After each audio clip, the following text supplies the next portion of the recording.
आपल्याकडचा सगळ्यात महत्वाचा प्रश्न आहे ओपन डेफिकेशन, उघड्यावरती शौचास बसणे. आणि ते पाऊस पडल्यानंतर सगळं वाहून जातं नदीमध्ये. त्याचा इफेक्ट तुम्हाला तिथे दिसत नाही, पण त्यामुळे काय निर्माण होतं, त्या नदीमधलं दोन पदार्थ फॉस्फरस आणि नायट्रोजन हे त्यातूनही येतात. आपण जी खतं टाकतो, ज्यांना कोणाला थोडीशी शेती असेल, खतं 3 प्रकारची असतात की नाही, फॉस्फेट, सल्फेट, नायट्रेट. म्हणजे नायट्रोजन आणि फॉस्फरस हे 2 असतात.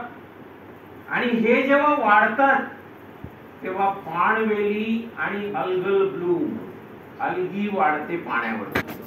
याचा अर्थ त्या पाण्यामध्ये, त्या पाण्याच्या पचनाच्या शक्यतेपेक्षा, कपॅसिटीपेक्षा जास्त फॉस्फरस आणि नायट्रोजन असतं. युरिया असतं ना, ते नायट्रोजन, आणि फॉस्फेट मधला फॉस्फरस.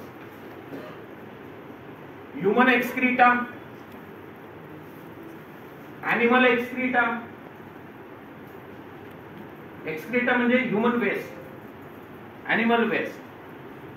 आणि त्याच्यानंतर शेतीमध्ये मारलेली खतं, फॉस्फेट, सल्फेट, नायट्रेट.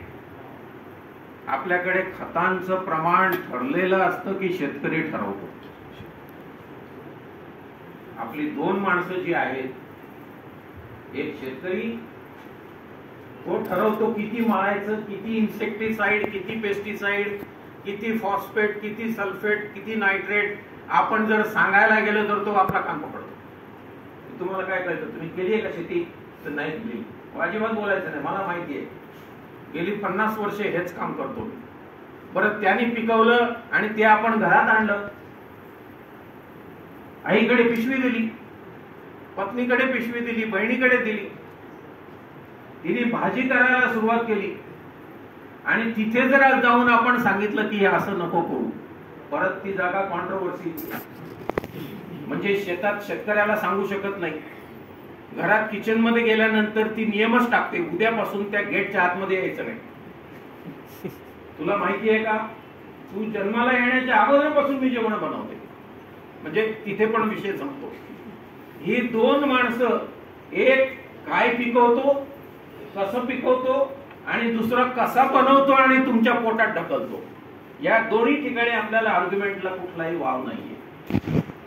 हे सगळं जेव्हा nitrate, phosphate, sulphate, human excreta, animal excreta पाऊस पडल्यानंतर सगळा नदीत जातो, अल्गल ब्लूम तयार होतं. ठीक आहे, कधी कधी ते दिसायला इतकं चांगलं असतं. मी त्याचे काही फोटोग्राफ्स काढून लंडनला पाठवले. त्यांना सांगितलं की हे कोणतं गार्डन आहे ओळखा. त्यांनी सगळ्या प्रकारचे अंदाज सांगितले, परंतु काही त्यांना ओळखता आलं नाही गार्डन कोणतं, कारण ती इतकी चादर होती.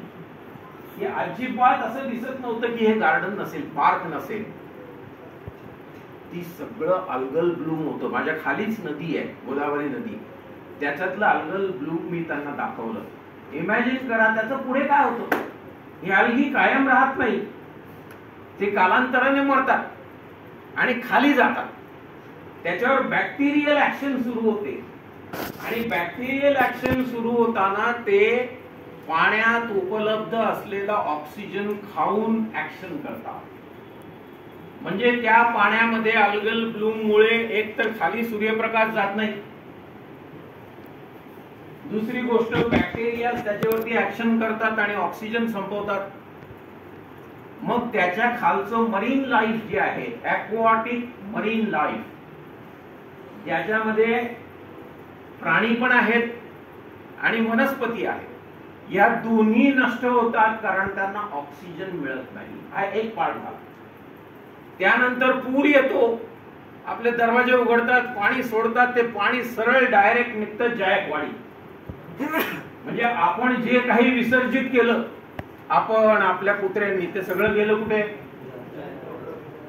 औरंगाबादच्या लोकांनी वाईट नका वाटून घेऊ, मी बोलतोय ऐकायचं, घरी जाईपर्यंत विसरून जायचं, कोणाला फोन करून सांगायचं नाही.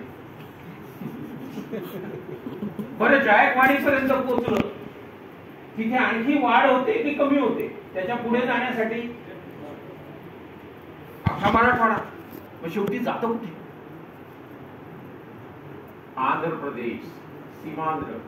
तिथे 2 जिल्हे आहेत, ईस्ट गोदावरी वेस्ट गोदावरी. नदीच्या ह्या बाजूचा जिल्हा त्या बाजूचा जिल्हे, गावं नाही सांगत मी. आणि ती गोदावरी शेवटी समुद्रामध्ये जाते. काय घेऊन जाते? हे तुमचं सगळं सामान घेऊन ती समुद्रामध्ये विसर्जित होते.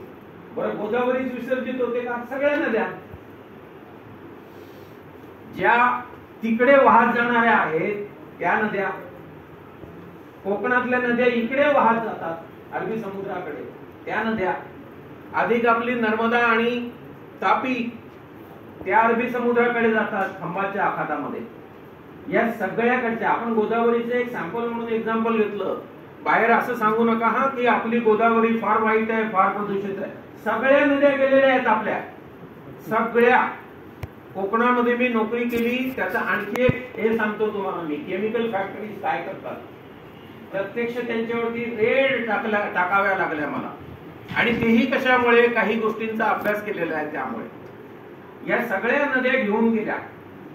तुम्हाला आश्चर्य वाटेल, फक्त एशियन आणि आफ्रिकन कॉन्टिनेंट मधल्या नद्या समुद्रात जेव्हा जातात तेव्हा मैलोगणिक एरिया ते ग्रीन करतात.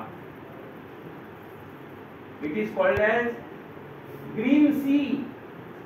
समुद्र ग्रीन होतो. जिथे जिथे गल्फ आहेत, वेगवेगळ्या खाड्या आहेत आपल्या. तेरेखोलची खाडी आहे आमच्या याच्यापासून, कोकणामध्ये रायगड पासून खाड्या खालपर्यंत लागलेल्या आहेत.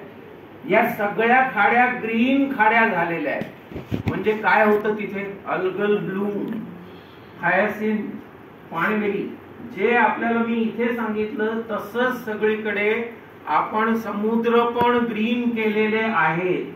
मग जेव्हा हे ग्रीनिंग होतं, तुमचं काय मत आहे? दरवर्षी वाढत असेल की नाही? मग दरवर्षी ह्या वनस्पती आणि प्राणी, मासे आतले, हे सुद्धा तितकेच प्रदूषित होत असतील की नाही? त्यांचं ऑक्सिजन त्यांना मिळत नाही, त्यामुळे अचानक ते झुंडी मरतात त्यांच्या, आणि त्या किनाऱ्यावरती येतात.